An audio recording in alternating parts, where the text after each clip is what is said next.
Good morning friends. मेरा नाम doctor Puneet Puri है। मैं कंसल्टेंट गैस्ट्रो सर्जन कानपुर में कार्यरत हूँ। आज हम एक बहुत बड़े ही इंपॉर्टेंट टॉपिक पे बात करेंगे, वो है गॉल ब्लैडर के स्टोन का साइज।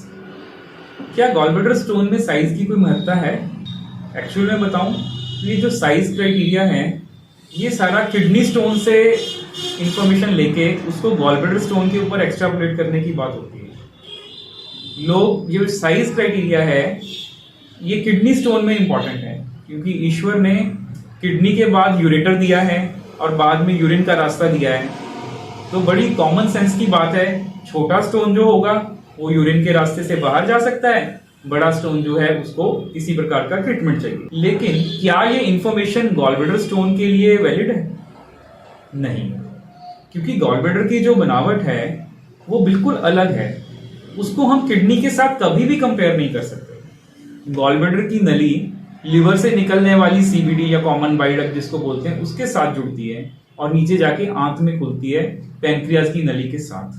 तो गॉल ब्लैडर स्टोन के अंदर साइज क्या इंपॉर्टेंस रखता है, चलिए उसके बारे में समझते हैं। हम गॉल ब्लैडर स्टोन के साइज को 3 हिस्सों में बांट सकते हैं: बहुत छोटा स्टोन, मीडियम साइज का स्टोन और बड़ा स्टोन। गॉल ब्लैडर की नली जो जिसको सिस्टिक डक्ट बोलते हैं उसका खुद का साइज 3 मिलीमीटर के करीब का होता है। तो जो स्टोन 3 मिलीमीटर से छोटे हैं या रेत है उसको हम स्मॉल स्टोन की कैटेगरी में मान लें, तो हम बड़ी कॉमन सी बात है ना कि ये तो गॉल ब्लैडर से हट निकल के बाहर आ सकते हैं और आके पित्त की नली को ब्लॉक कर सकते हैं या फिर पैंक्रियास को सूजन दे सकते हैं। तो छोटा स्टोन या रेत ये तो बहुत जानलेवा कॉम्प्लिकेशन कर सकती है।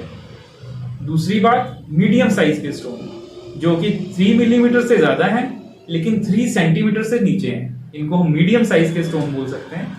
ये स्टोन गॉल ब्लैडर की गर्दन में फंस जाते हैं और उसके बाद गॉल ब्लैडर के अंदर के कंटेंट्स अंदर ही रह जाते हैं और गॉल ब्लैडर फूलना शुरू हो जाता है, जिसको हम कहते हैं कि गॉल ब्लैडर में सूजन आ गया, एक्यूट कोलिसिस्टेटिस हो गया।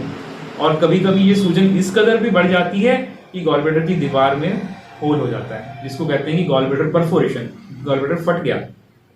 तो मीडियम साइज के स्टोन ऐसी कॉम्प्लिकेशन कर सकते हैं। तीसरे हैं बहुत बड़े साइज, जिसको कह सकते हैं 3 सेंटीमीटर से ज्यादा बड़े स्टोन। ये स्टोन गॉल ब्लैडर की दीवार को बार बार घिसने के कारण, इरिटेट करने के कारण उसमें कैंसर पैदा कर देते हैं। तो gall bladder cancer gall bladder stone से बहुत ज्यादा एसोसिएटेड होता है। एक और कॉम्प्लिकेशन है जिसको हम कहते हैं गॉल स्टोन आईलियस।